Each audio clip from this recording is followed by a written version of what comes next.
welcome to the Deep Dive. We're the show that, well, cuts through all the noise and gets you straight to the insights you actually need. That's right. In today's world, it just feels like information overload, doesn't it? Especially with complex stuff like tax rules. Definitely. So our mission here is pretty clear. We want to be your guide, give you a shortcut, really, to being properly informed without all the jargon. Exactly. We wade through it, all the articles, the research, our own notes, to pull out those, critical bits of knowledge. The nuggets. The nuggets, yeah. Yeah. We want to give you those aha moments so you get the essentials without feeling totally swamped.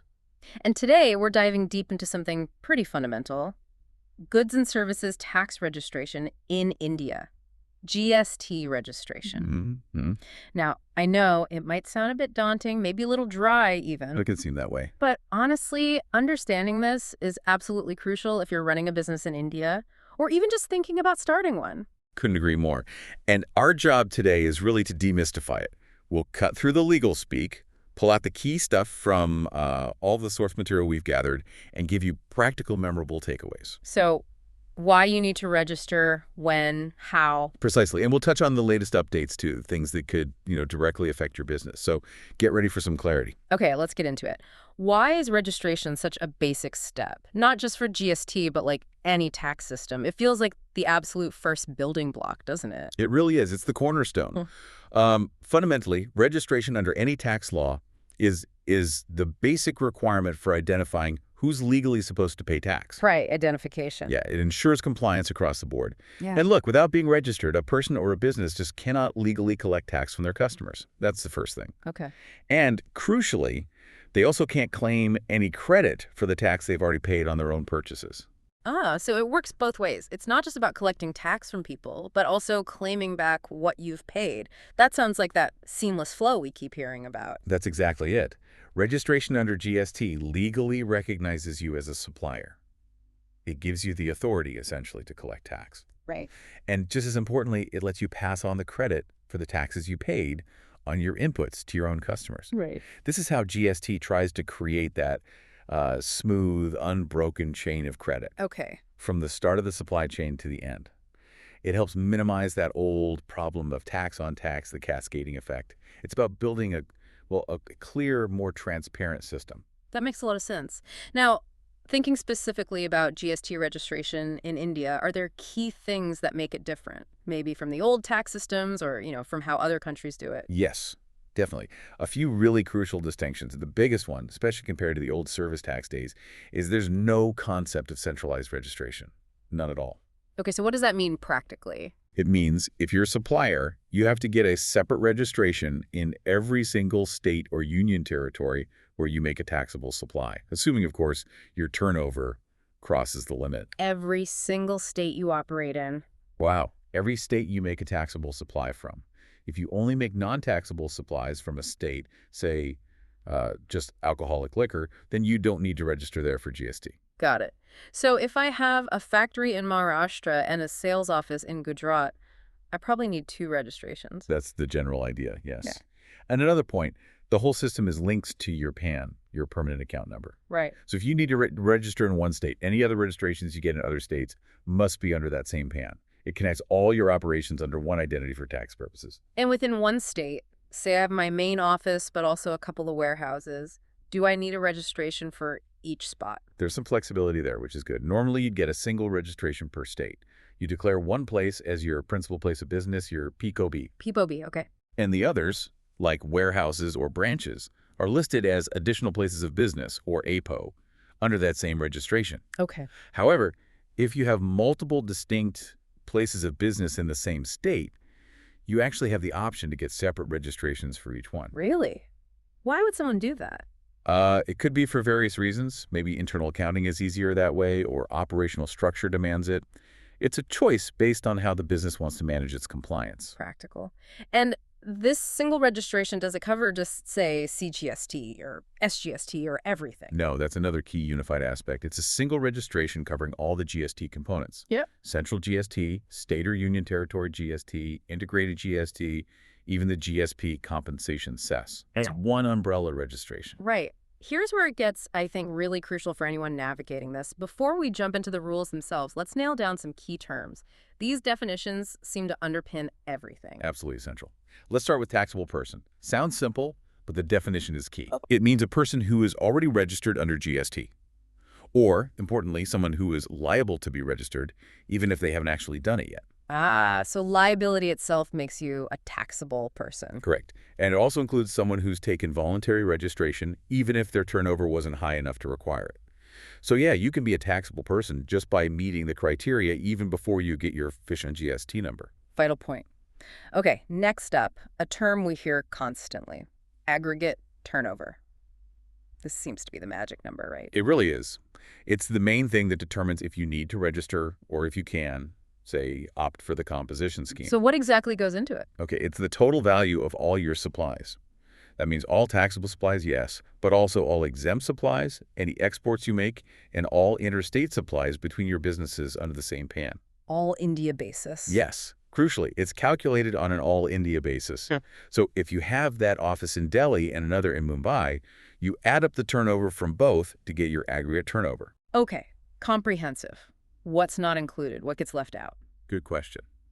It specifically excludes the GST taxes themselves, CGST, SGST, UTGST, IGST cess.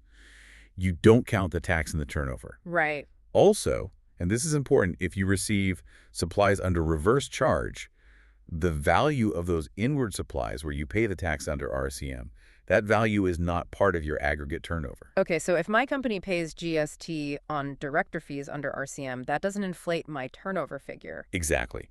But, flip side, if you are the supplier making outward supplies that are taxed under RCM in the hands of the recipient, the value of those supplies does count towards your aggregate turnover. Got it.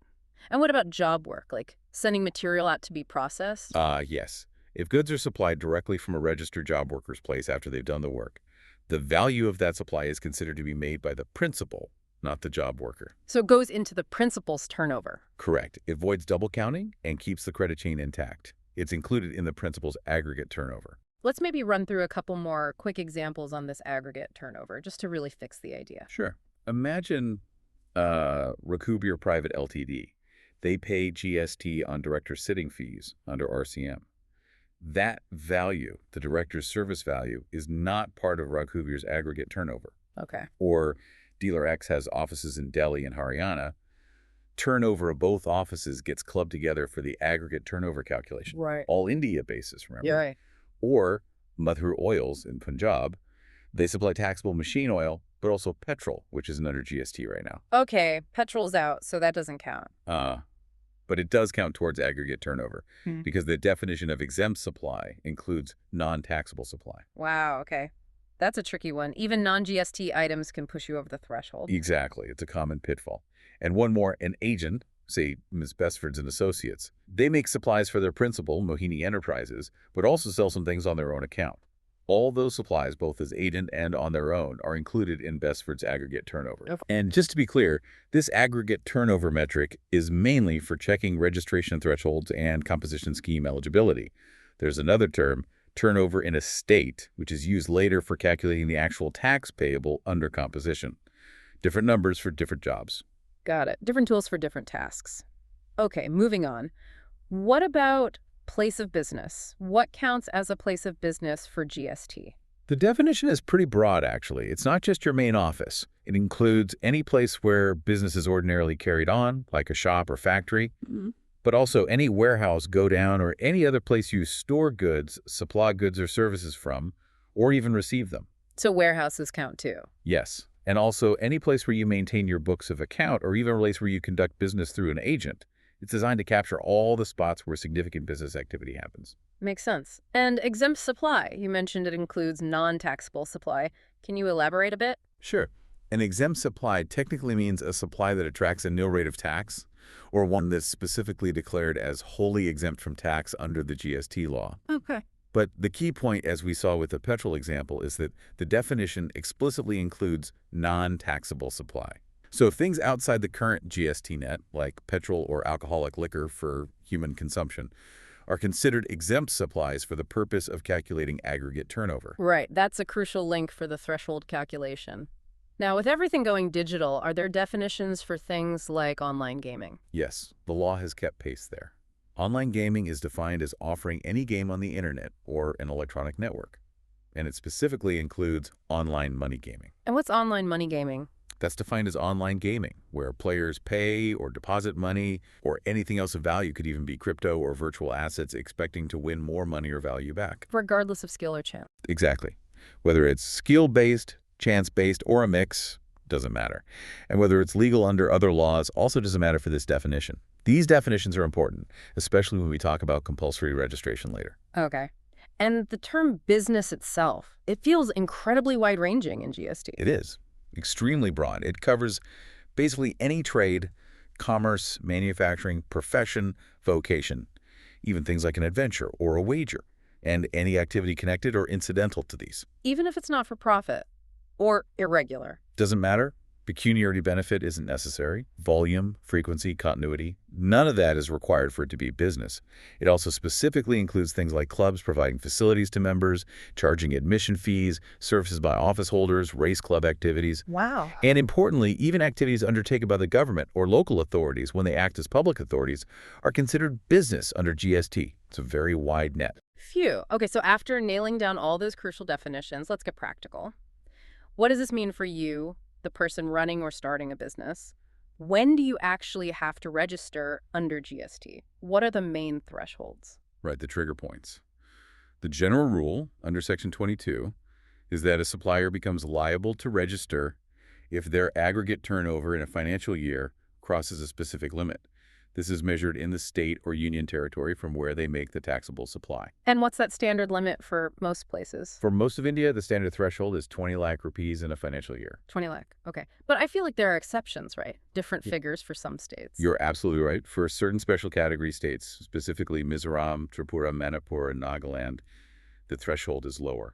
If you make taxable supplies from any of these 4 states, you need to register if your aggregate turnover exceeds 10 lakh rupees. 10 lakh for those 4 states. Got it. And wasn't there talk of a higher threshold maybe for goods suppliers? Is that a thing? Yes, it is, and it's a significant benefit for many. The government introduced an option to enhance the threshold from 20 lakh up to 40 lakh rupees, but only for suppliers who are exclusively engaged in the supply of goods. 40 lakh. Okay, that's double the standard limit. Huge for goods businesses. But I'm guessing there are conditions. Like, it can't be that simple. Huh. Never that simple in tax, is it? You're right, there are important caveats. This higher 40 lakh limit does not apply if you fall under any of the compulsory registration categories we'll discuss soon. Okay, compulsory overrides the higher threshold. Correct. It also doesn't apply if you're supplying certain specific goods. Think things like ice cream, pan masala, tobacco products. The usual suspects. Pretty much. Also, certain types of bricks, fly ash, fossil meal, building bricks, and earthen or roofing tiles. If you deal in these, you're back to the 20 lakh limit, even if you only sell goods. Right. Specific goods knock you out of the 40 lakh bracket. Any other exclusions? Yes. The 40 lakh limit also isn't available if you're making intrastate supplies in certain states. These are Arunachal Pradesh, Uttarakhand, Meghalaya, Sikkim, Telangana, Puducherry, and, of course, those 4 special category states where the limit is 10 lakh anyway. So geography matters too. It does. And finally, if you've opted for voluntary registration, or you want to keep an existing registration going even if your turnover drops, you can't use the 40 lakh threshold. Okay. Now, how strict is that exclusively engaged in the supply of goods part? What if a shopkeeper also earns a tiny bit of interest from a fixed deposit? Does that disqualify them from the 40 lakh? Good practical question. No, it doesn't necessarily. You're still considered exclusively in goods, even if you provide exempt services by way of extending deposits, loans, or advances, where the payment is just interest or discount. So incidental interest income is okay? Generally, yes. As long as your main business is goods, that kind of exempt service income usually won't disqualify you from the 40 lakh limit, provided you meet all the other conditions. Okay, let's maybe walk through a few examples again. Thresholds always seem clearer with examples. Definitely. Let's take Prithviraj from Assam. He sells shoes only within Assam. His turnover is 22 lakh. Okay, Assam, only goods, 22 lakh. Since he's only selling goods and Assam isn't excluded, the 40 lakh limit applies. His 22 lakh is below that, so he's not liable to register. Simple enough. Now, change one thing. Instead of shoes, he sells pan masala, still 22 lakh turnover. Ah, pan masala is one of the excluded goods. Exactly. So the 40 lakh limit doesn't apply. His threshold reversed to 20 lakh. Since 22 lakh is over 20 lakh, he is liable to register now. Makes a big difference what you sell. What if he provides services? Or both goods and services? If Prithviraj was only providing taxable services, or if he supplied both goods and services, the 40 lakh limit wouldn't apply. His threshold would be 20 lakh. With a 22 lakh turnover, he'd be liable in both those scenarios too. Right. Let's take another one. Shivaji from Telangana sells toys interstate, turnover 22 lakh. Okay, Telangana. Is it eligible for the 40 lakh goods limit? Let me check the list. No, Telangana was one of the excluded states. Correct. So even though he's only selling goods, his limit is 20 lakh because of the state. Since 22 lakh is over 20 lakh, Shivaji is liable. Same applies if he sold services or both. Okay. And one from a special category state. Ashoka from Manipur sells paper interstate, 12 lakh turnover. Manipur. That's one of the four with the lower threshold. Right, the 10 lakh limit. So his threshold is 10 lakh. Since 12 lakh is over 10 lakh, Ashoka is liable. Doesn't matter if it's goods or services, the 10 lakh limit applies there. Well, if someone operates across states, including a special category one, this sounds like it could get messy. It can. Let's say a Raghav is in Assam selling ready-made garments. His Assam turnover is 28 lakh. He also has a shop in Tripura with 11 lakh turnover. Okay, Assam, usually 40 lakh possible for goods, and Tripura, 10 lakh threshold. Because he's making taxable supplies from Tripura, a special category state, his overall applicable aggregate turnover threshold for registration drops to 10 lakh for his entire business. Wow, so the lower threshold drags the whole limit down. Yes. His total aggregate turnover is 28 plus 11 equals 39 lakh. Since 39 lakh is way above the 10 lakh threshold triggered by his Tripura operations, Raghav is liable to register in both Assam and Tripura. That's a really important interaction effect. And just to double check on where you register, it's based on where you supply from, not where your customer is, right? Absolutely critical distinction. You register in the state from where taxable supply is made. So if you have just a marketing office somewhere but no actual supplies originate from there, you generally don't need to register in that state, even if you're registered elsewhere. Like, say, importing goods. Yeah, classic example. Mr. X is registered in Delhi. He imports goods. They land at Mumbai port. He sells them directly from the port to a buyer, Mr. Y, also in Mumbai. Does Mr. X need to register in Mumbai? He doesn't really have an office or anything in Mumbai making the supply. Exactly. Since he has no fixed establishment in Mumbai from which the supply is made, he's generally not required to register in Mumbai just for that transaction. That's useful. Now, what if you supply from a special category state, but the supply itself is non-taxable? Does that still trigger the lower 10 lakh threshold? Good question. Let's take Uday Enterprises. They have 14 lakh taxable turnover from Maharashtra. They also supply 11 lakh worth of alcoholic liquor for human consumption from Nagaland. Okay, Nagaland is 10 lakh threshold usually, but alcoholic liquor is non-taxable under GST. Right. Because the supply from Nagaland is non-taxable, Uday's overall aggregate turnover threshold does not get reduced to 10 lakh. Ah, so the type of supply from the special state matters? Precisely. His applicable threshold remains 20 lakh, based on the Maharashtra taxable supply. His total aggregate turnover is 14 plus 11 please 25 lakh. Since 25 lakh is above 20 lakh, he's liable to register in Maharashtra, but he's not liable in Nagaland because he's not making taxable supplies from there. Complex interactions. Okay, one last thing under general liability. What happens if a business gets transferred, like a sale or inheritance? Immediate liability falls on the new owner. If a business is transferred, as a going concern could be succession, death of proprietor, merger, demerger via court order, the transferee or successor must register. From when? Effective from the date of the transfer itself, or, if it's a company formation, from the date the incorporation certificate is issued. It's mandatory, not optional. Right. This definitely raises a crucial question. What if your turnover is way below these thresholds? Say only 5 lakh, but you still have to register. Are there situations where registration is just plain compulsory, regardless of turnover? Yes, absolutely. That's where Section 24, compulsory registration in certain cases, kicks in. These are scenarios where the law says you must register irrespective of your aggregate turnover. Okay, hit me with the main ones. Probably the most common one is persons making any interstate taxable supply. If you supply goods or services across state lines, generally you have to register. Any supply, even one small invoice to another state. That was the initial interpretation, yes. But there are very significant exceptions now, which is a relief for many. The standard threshold 20 lakh or 10 lakh in those 4 states is available if you're making interstate supplies of taxable services. Oh, okay. So if I'm a consultant based in Delhi with only 15 lakh turnover, providing services to a client in Bangalore, I don't need to register just because it's interstate. Correct. As long as your aggregate turnover is below 20 lakh or 10 lakh if applicable, you're not compulsorily required to register just for interstate service supply. That's huge. Yeah. Any other exceptions to the interstate rule? Yes, the same threshold, 20 lakh, 10 lakh, is also available for interstate supplies of certain notified handicraft goods and notified handmade goods. Ah, handicrafts again. Yes. This helps small artisans sell across India without immediate registration burden. Even a casual taxable person, someone occasionally selling outside their home state, can use this threshold if they deal in these notified goods. Okay. Who else falls under compulsory registration? Persons required to pay tax under reverse charge, RCM, on inward supplies. If you receive services or goods where you, the recipient, are liable to pay the GST, you generally need to register to do so. Even if your own outward supplies are below the threshold. Yes. However, there's an exception to this. If you are exclusively making outward supplies where the tax is always paid by the recipient under RCM, think a goods transport agency, GTA, whose clients pay the tax, then you don't need to register just for that.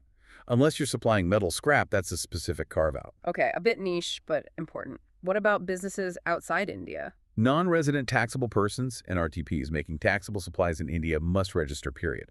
No threshold applies. It's compulsory. Makes sense for cross-border taxation. E-commerce, that's got to be a big one. Huge. Several categories here. First, every electronic commerce operator, ECO, required to collect tax at source, TCS under Section 52, must register. The platform itself, like Amazon or Flipkart. Yes. Second, ECOs who are liable to pay tax themselves on certain notified services under Section 9.5, think Uber, Ola, or maybe accommodation platforms, they also must register. Okay, the platform operators. What about the people selling through these platforms? Right.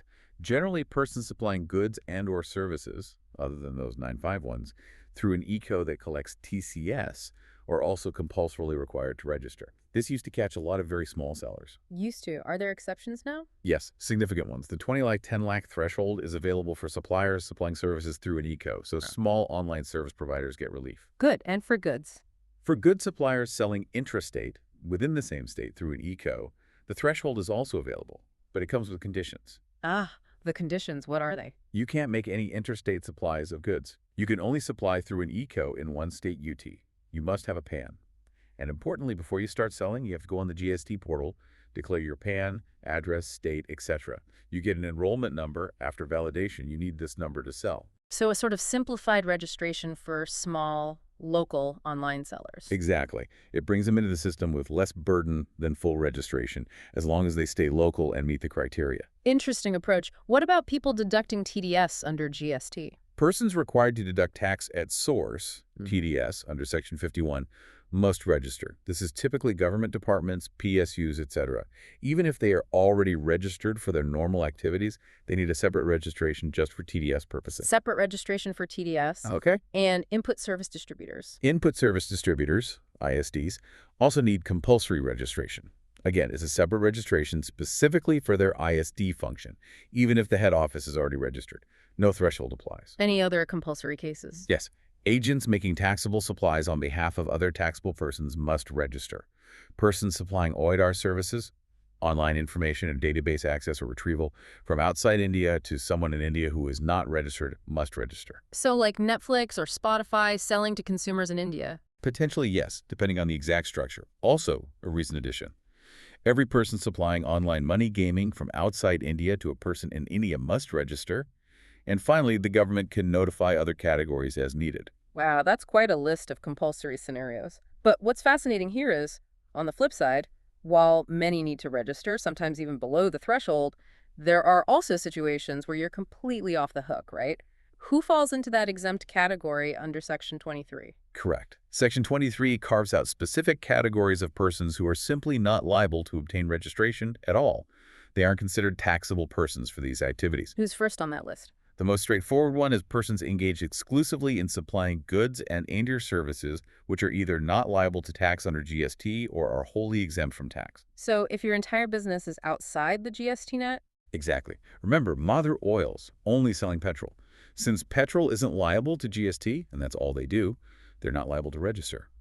Or Pavijoti Foundation, the charitable trust, only doing exempt charitable activities, also not liable. It hinges on being exclusively in non-taxable or exempt supplies. Okay. What about farmers, agriculturists? An agriculturist is exempt, but with a very important condition, to the extent of supply of produce out of cultivation of land. Only for the produce from their own cultivation. Yes, an agriculturist is defined quite specifically too.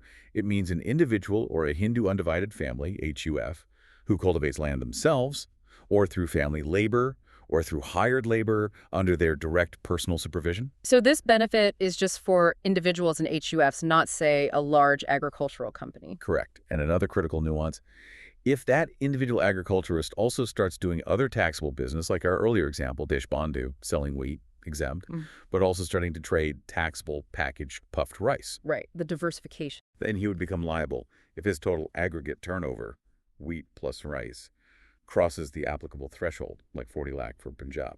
His farming income itself might still be exempt, but the trading activity brings him into the registration net based on the total turnover. So it's not a blanket exemption if they do more than just farming their own land. Are there other exemptions the government has specifically notified? Yes, Section 23(2) allows the government to notify exemptions. We actually touched on some of these when discussing compulsory registration exceptions. For instance, persons making interstate supplies of taxable services are exempted from compulsory registration up to the 20 lakh, 10 lakh aggregate turnover limit. Right, the relief for service providers. Exactly. Similarly, persons making interstate taxable supplies of notified handicraft goods and notified handmade goods are also exempt up to that 20 lakh, 10 lakh threshold. Provided they have PAN and use e-way bills, right? Correct. Those conditions apply. Mm. So Riza PVT Ltd in MP selling handicrafts interstate with 15 lakh turnover is not liable because they're below 20 lakh and meet the conditions. And this handicraft exemption applies to casual taxable persons, too. Yes. CTPs making interstate supplies of those notified handicraft handmade goods are also exempt up to the threshold, with the same pay-and-way bill conditions. What about the e-commerce exemptions we discussed? Are they formally under Section 23? Yes, these are notified exemptions. Persons making supplies of services through an ECO, other than the Section 9(5) ones where the ECO pays tax, are exempt from compulsory registration if their all-India aggregate turnover is below 20 lakh, 10 lakh. That's the big one for online service providers. Absolutely. And for persons making interstate supplies of goods through an ECO, they're also exempt from compulsory registration if their aggregate turnover is below the standard threshold, Section 32(1). But remember the conditions. Right. No interstate goods, only one state via ECO, PAN, and that pre-supplied declaration on the portal to get the enrollment number. Exactly. Those conditions are key to getting this exemption for intrastate online goods sellers. Okay, so let's say you've done the analysis, figured out you do need to register. What's the actual process like? Is it still drowning in forms, or has Digital India made it, less painful? Thankfully, it's largely a digital journey now. The entire application has to be done electronically on the GST Common Portal. That's www.gst.gov.in. You can do it from pretty much anywhere with internet access. And the timing. Once you cross that threshold or meet a compulsory condition, how long do you have? There's a clear deadline. For most applicants, those liable under the turnover rules, Section 22, or compulsory rules, Section 24, you need to apply in every state UT where you're liable within 30 days from the day your liability arises. 30 days, okay. Any different timelines for others? Yes. For a casual taxable person, CTP, or a non-resident taxable person, NRTP, they need to apply at least 5 days before they actually start their business activities. A bit more proactive planning needed there. And if you supply from territorial waters, you register in the nearest coastal state UT within 30 days of becoming liable. Can you give a quick example of that 30-day rule for a regular business? Sure. Sugam Services Ltd in Delhi. Their turnover crosses 20 lakh on November 1st. They become liable that day. They have until December 1st, 30 days, to submit their registration application. Right. And what are the actual steps on the portal? What information do you need? It's basically a two-part process using Form GST Reg G01. Part A is the initial step. You provide your PAN, mobile number, and email address and select the state UT. Okay, basic identifiers. Yes. The system then validates your PAN online with the tax database, and it verifies your mobile and email using OTPs, one-time passwords, robust checks right at the start. So lots of verification up front. What happens after Part A is done? Once Part A is successfully verified, The portal generates a temporary reference number, or TRN. You'll get this TRN on your verified mobile and email. Okay, TRN is the key to the next step. Exactly. You use that TRN to log back in and fill out Part B of Form GST GA01. This is where you provide all the detailed information. Oh, what kind of details? Constitution of your business, proprietor, partnership company, etc. Your jurisdiction, if you want to opt for the composition scheme, date of commencement of business, the reason you're registering, details of your principal place of business, PPOB, and any additional places, APOB, your bank account details, info about your authorized signatory. And very importantly, you make your choice regarding Aadhaar authentication here. And you need documents, too. Yes, you upload scanned copies of required documents electronically along with Part B.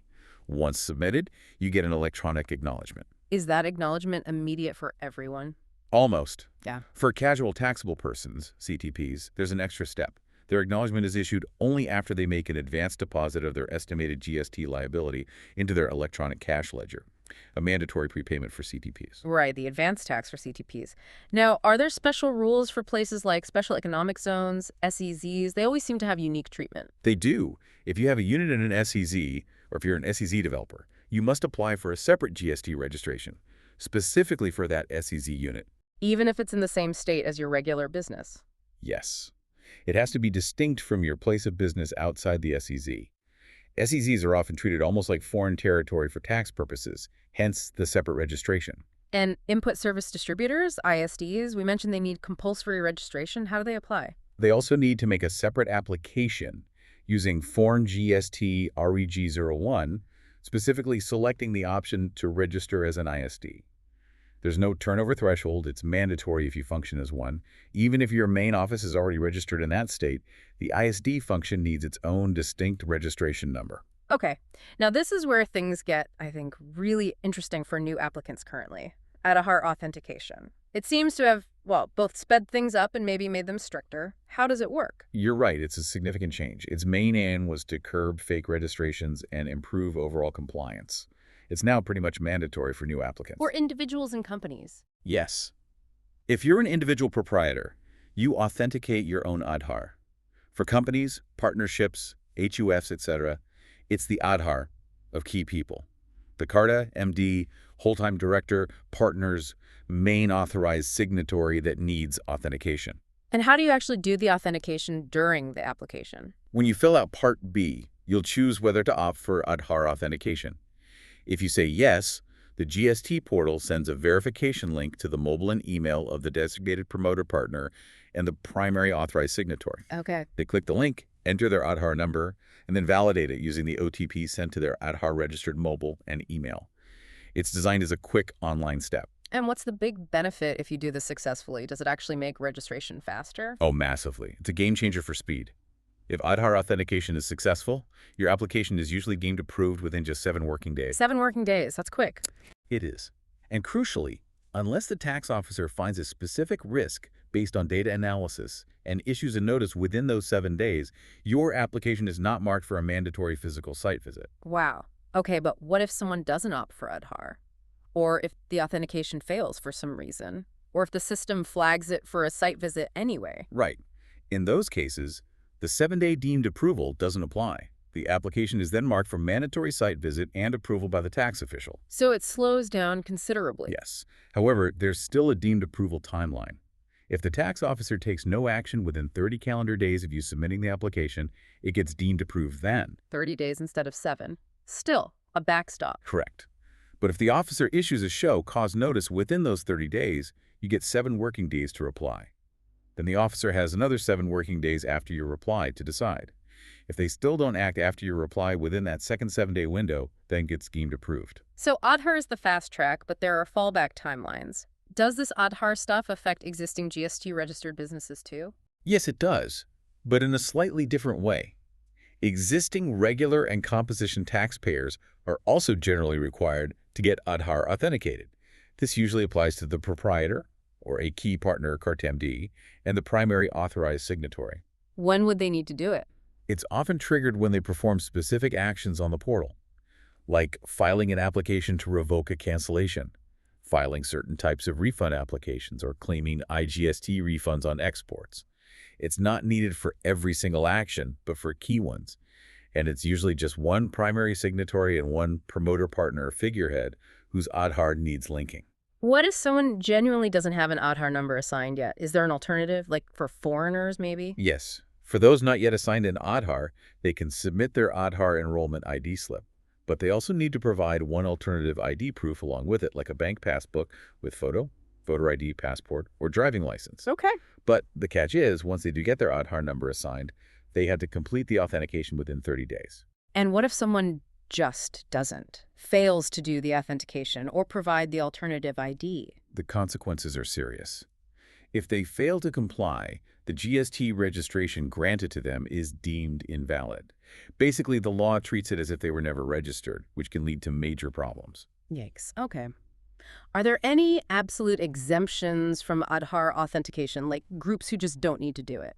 Yes, there are specific exemptions. It's not required for non-citizens of India, government departments, central state, local authorities, statutory bodies, PSUs, or persons applying for a unique identity number, UIN, like embassies. They are explicitly excluded. Okay, so we've got the application in, maybe done Aadhaar authentication. How does the officer actually approve it? What if they find issues? The proper officer, the PO, reviews everything, the application form, the documents. If Aadhaar was done and everything looks okay, they'll typically grant registration within those 7 working days, usually without needing a physical visit. But if they have questions?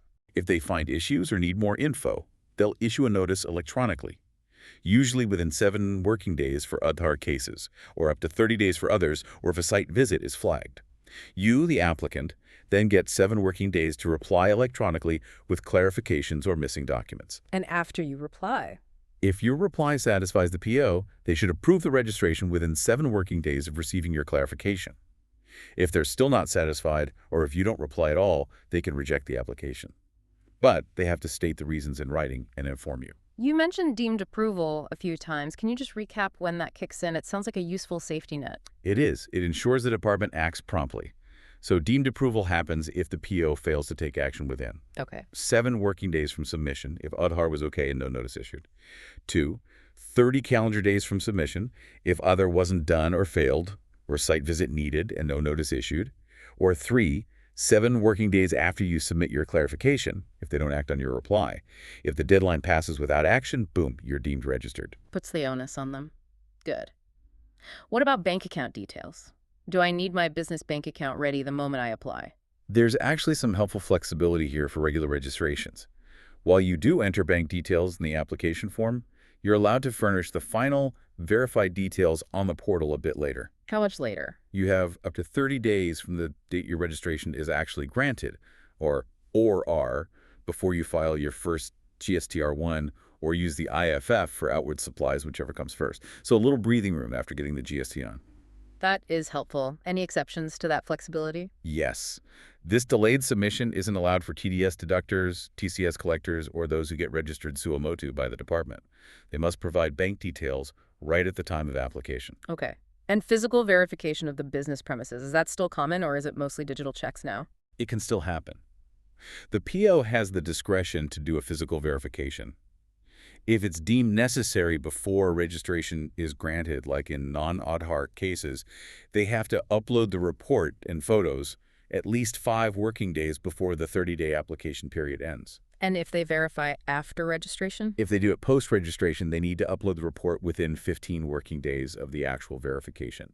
It's generally a risk-based approach now, not automatic for everyone. Right. So the effective date of registration. This seems important for knowing when your GST compliance clock really starts ticking. Is it the day I apply or the day it gets approved? It depends entirely on when you apply relative to when you became liable. Okay. If you submit your application within 30 days from the date you became liable, cross the threshold, etc., then your effective date of registration is backdated to the actual date you became liable. So applying quickly means your registration starts from day 1 of liability. That's a big deal for claiming input tax, right?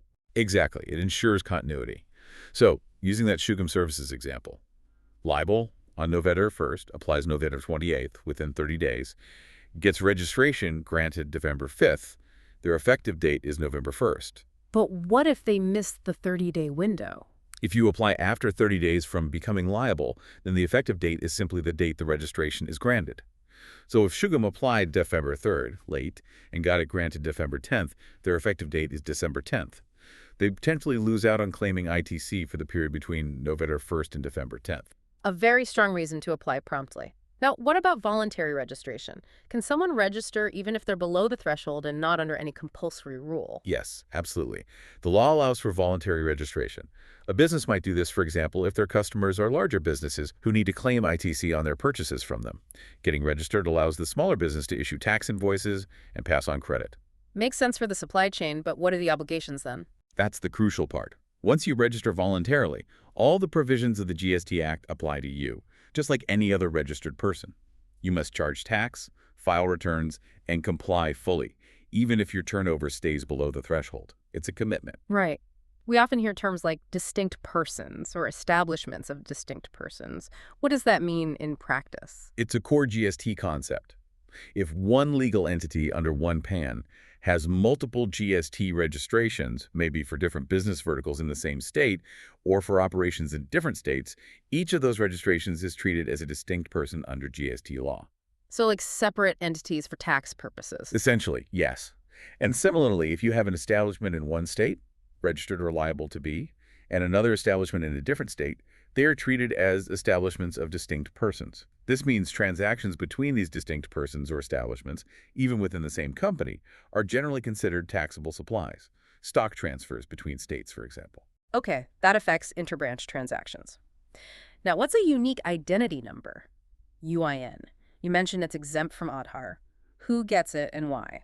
A UIN is granted to a very specific group: UN agencies, certain multilateral financial institutions, foreign embassies or consulates, and other notified persons. Not regular businesses. No. The sole purpose of the UIN is to allow these organizations to claim a refund of the GST they pay on certain notified supplies they receive in India. A UIN holder is not considered a registered or taxable person. It's just a mechanism for them to get tax refunds. It's usually a centralized all-India number. Got it. What if someone is clearly liable to register but just doesn't? Can the tax department step in? They certainly can. If the proper officer finds out, maybe through an inspection or survey, that someone liable hasn't applied, the officer can initiate Suo 2 registration. They can register the person temporarily on their own initiative. And then what happens to the business? The person then has 90 days. Either they submit a proper application for registration themselves, or they can file an appeal against the officer's temporary registration. It's a way to bring non-compliant businesses into the fold. And there's also deemed registration, linking state and central actions. Yes, Section 26. It basically says if you get registration, or UIN, granted or rejected under the State GST Act, SGST, or Union Territory GST Act, UTGST, it's deemed to be granted or rejected under the Central GST Act, CGST2. It avoids duplication, assuming the CGST Act doesn't specifically reject it separately, streamlines things. Okay. And lastly, once you have that precious GST on, what are the display requirements? Right, you get your 15-digit GSTN. The rules require you to display your registration certificate prominently at your principal place of business and any additional places. And your GSTN itself must also be displayed on the name board at the entrance of all these places. Transparency for customers and authorities. Right, makes sense. Now, businesses are never static, are they? Things change, details change. How does a registered business keep its GST information up to date? Is it another complicated process? Section 28 deals with amendment of registration, and it tries to make it manageable by splitting changes into two types: core fields and non-core fields. Okay, what counts as a core field change? The really important stuff. Exactly. Core fields include changes to the legal name of the business, as long as the PAN doesn't change. Also, adding or removing key people like partners, directors, CARTA, etc., and changes to your principal place of business or additional places unless you're moving to a different state. So changing my business name from ABC Traders to ABC Enterprises, but keeping the same proprietorship and PAN, that's core. Yes. And for these core field changes, you need to apply for amendment electronically within 15 days of the change happening. You submit the application with supporting documents. And then the officer has to approve it. Yes. The proper officer has 15 working days to approve or reject it.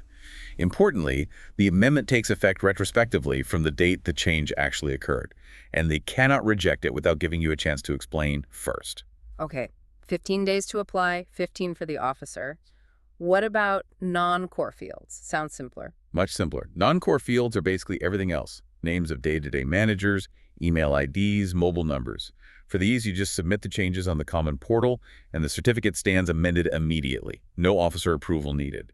Though, changes to authorized signatory mobile mail still need OTP verification for security. Instant updates for non-core. Nice. Now, unfortunately, sometimes registrations need to end or be put on hold. Let's talk about cancellation or suspension. What triggers these and what happens? Cancellation can happen in two main ways. Either the registered person applies for it or the tax officer initiates it, so motu. When would a business apply for cancellation itself? Common reasons are: the business is completely closed down or transferred, like sale, merger, death of proprietor. There's a major change in the business structure, like proprietorship to company. Or the person is simply no longer liable to be registered. Turnover dropped below threshold, maybe. Or wants to opt out of a voluntary registration. Makes sense. And when can the officer cancel it on their own? What kind of violations? The officer can initiate cancellation, but only after giving the taxpayer a chance to be heard. Grounds include specific contraventions listed in the rules. Things like not conducting business from the declared address, issuing invoices without actual supply, fake invoicing. Serious stuff. Very serious. Also, violating anti-profiteering rules, not furnishing bank details after registration, taking ITC wrongly, having huge mismatches between GSTR-1, sales declared, and GSTR-3B, tax paid, or violating rules about using ITC. So it's about compliance and preventing fraud. Absolutely. Another big trigger is non-filing of returns. For composition dealers, not filing the annual return for a financial year beyond 3 months from the due date. For others, not filing returns for 6 continuous months or 2 tax periods for quarterly filers. 6 months of non-filing can lead to cancellation. Wow. Yes. Also, if someone registered voluntarily but didn't start their business within 6 months, and of course if the registration was obtained through fraud, misstatement, or suppressing facts. Okay. What's the suspension thing? How does that fit in? Suspension is like a temporary pause button the officer can press while cancellation proceedings are going on, Why would they do that? to stop the taxpayer from doing certain things during the investigation or process. If the taxpayer applies for cancellation, suspension is automatic from the date they apply or seek cancellation, whichever is later. If the department starts cancellation, suo motu, the officer can suspend registration from a specific date, maybe if they see major discrepancies in returns suggesting fraud. They have to notify the taxpayer and ask for an explanation first, though. What happens practically when you're suspended? What can't you do? During suspension, you cannot make any taxable supplies. That means no issuing tax invoices, no charging GST. You're also not required to file your regular returns, like GSTR-3B, for the suspension period. And if the department initiated the suspension, you generally can't get any refunds during that time either. It effectively freezes your GST activity. How does suspension end? It's deemed revoked once the cancellation proceedings are finished, whether it results in cancellation or dropping the proceedings. The revocation applies retrospectively from the date suspension started. The officer can also revoke it manually if they see fit. And importantly, it's also deemed revoked automatically if the reason for suspension is fixed, like filing all pending returns if that was the cause, or providing bank details if that was the issue. Okay. What about liability after cancellation? If my registration is canceled on October 11th, am I off the hook for tax owed before that? Absolutely not. Cancellation does not wipe out past liabilities. You are still liable to pay any tax interest penalty due for the period before the cancellation date, even if the amount is determined after cancellation. In your example, if dues for July SEPT are found later, say in December, you still have to pay them. Right. And is there a specific calculation or payment needed at the time of cancellation itself, like for stock on hand? Yes, there is.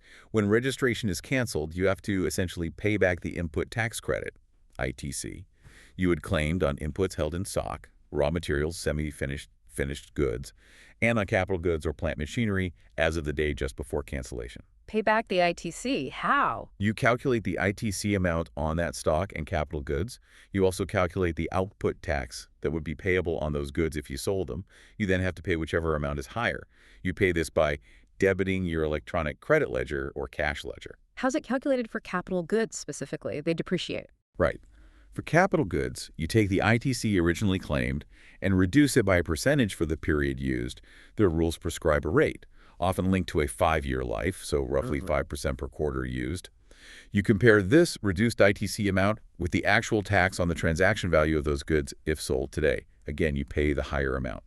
Okay, a final settlement of ITC on assets. Do I have to pay this before I can even apply for cancellation? No, that's a common misconception. This payment is not a prerequisite for applying for cancellation. You calculate and pay it when you file your final return, Form GSTR-10, which is due after cancellation. Got it. What's the actual procedure like, forms and timelines for cancellation? For voluntary cancellation, you apply electronically, Form GSTRG-16, within 30 days of the reason occurring. You provide stock details and liability calculation. The officer should issue the cancellation order RG-19 within 30 days. For suo motu cancellation, the officer must issue a show cause notice, SCN Form RG-17 first, giving you a chance to reply, usually 7 days, Form RG-18. If your reply is okay, or if you fix the issue, like file returns and pay dues, they drop the proceedings, RG-20. If not, they issue the cancellation order, RG-19, within 30 days of your reply due date. The effective date is decided by the officer. Okay, clear steps. But what if the officer cancels your registration suo motu and you think it's wrong, or you've now fixed the problem?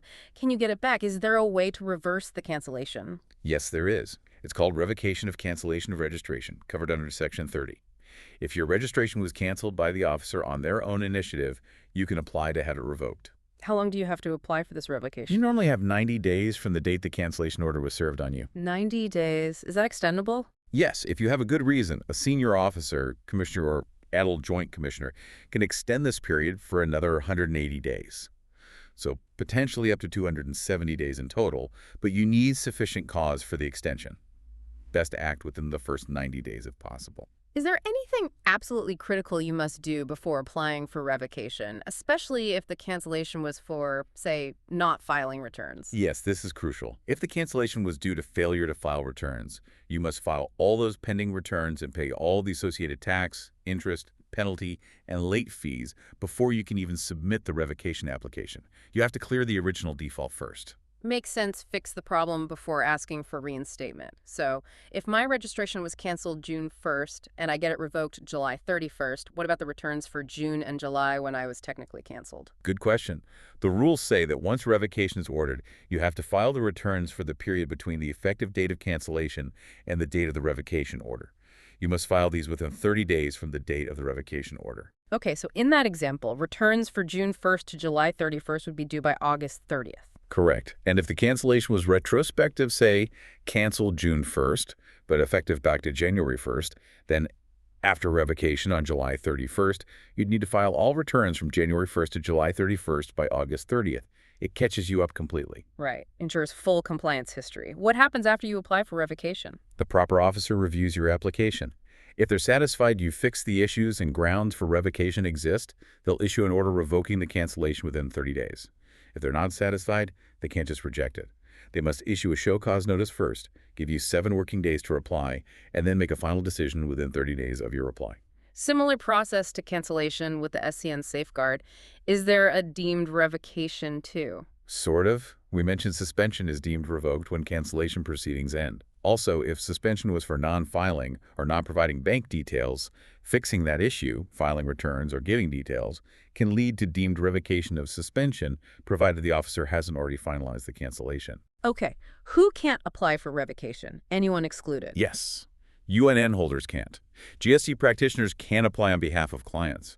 And importantly, if your registration was canceled at your own request, or by your legal heir, you can't apply for revocation. It's only for reversing suo motu cancellations by the officer. And like registration, revocation under state law is deemed revocation under central law, too. There's also a recent update allowing the government to set more conditions for revocation from no date 2024. Okay, that covers the life cycle of registration, amendment, cancellation, and revocation. Phew. Now, if we connect this to the bigger picture, GST is always changing, isn't it? New clarifications, amendments. Let's quickly touch on some recent important updates that might impact listeners, even beyond just registration itself. What's been happening lately? Absolutely. It's a dynamic landscape. One significant clarification recently, effective Jan 2025, relates to GST on penal charges by banks and NBFCs. Oh, right, like late payment fees on loans. Exactly. It's been clarified now that no GST is payable on these penal charges if they relate to non-compliance with loan terms. The reasoning is they're more like damages for breach of contract, not payment for a service. So that's a relief for many borrowers. Good clarification. What about reverse charge mechanism, RCM? Any tweaks there? Yes, also from Jan 2025. 2 key changes. For sponsorship services, if supplied by anyone other than a company to a company or partnership firm, the tax is now under RCM, recipient pays. Nice. And for renting of a movable property, non-residential, is supplied by an unregistered person to a registered person, not under composition, it's also now under RCM, shifting the liability in specific cases. Okay. And e-commerce operators paying tax under Section 9.5, that ITC situation you mentioned earlier. Yes, confirmed by a circular, Design 2024. Ecos liable under 9.5, like ride-sharing accommodation, don't need to reverse ITC on inputs used for those supplies, but they must pay the 9.5 tax liability fully in cash.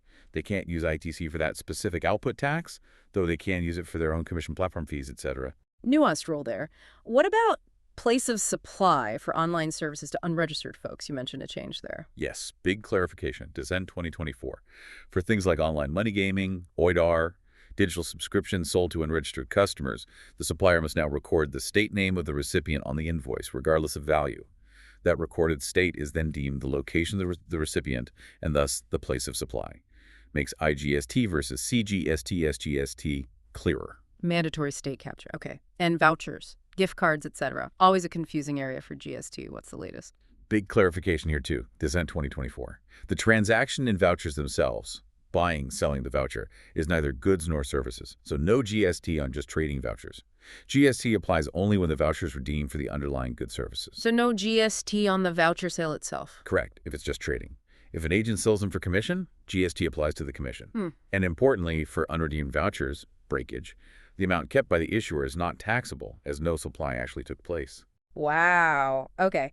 We have covered an incredible amount today. From really digging into definitions like taxable person and aggregate turnover, charting the course through thresholds, compulsory cases, exemptions, then the whole digital registration journey with Aadhaar. Managing amendments, the serious business of suspension and cancellation, and the path back through revocation. Exactly. And topping it off with those crucial recent updates on things like RCM, ETOs, vouchers. It's a lot, but so fundamental. It truly is. Understanding these pieces really builds the foundation for operating successfully and compliantly within the Indian economy. It definitely raises an important question for everyone listening. How might understanding these sort of technical details of GST registration actually empower you? How can it help you make smarter business decisions or just grasp the economic environment better, even if you're not the one physically filing the returns? That's a great point. Knowing this stuff isn't just about ticking boxes. It helps you see opportunities, maybe structure things differently to stay below a threshold legally, or understand the compliance costs involved in expansion. It helps you assess risk when dealing with suppliers too. Are they registered properly? It gives you a lens to view business strategy. It really does change how you see the flow of commerce. We really hope this deep dive has given you that clarity and perhaps some actionable insights. We encourage you to think about how this applies to your world. Definitely. Thanks for joining us on the deep dive. We look forward to exploring another complex topic with you next time. Until then, stay curious. And stay informed.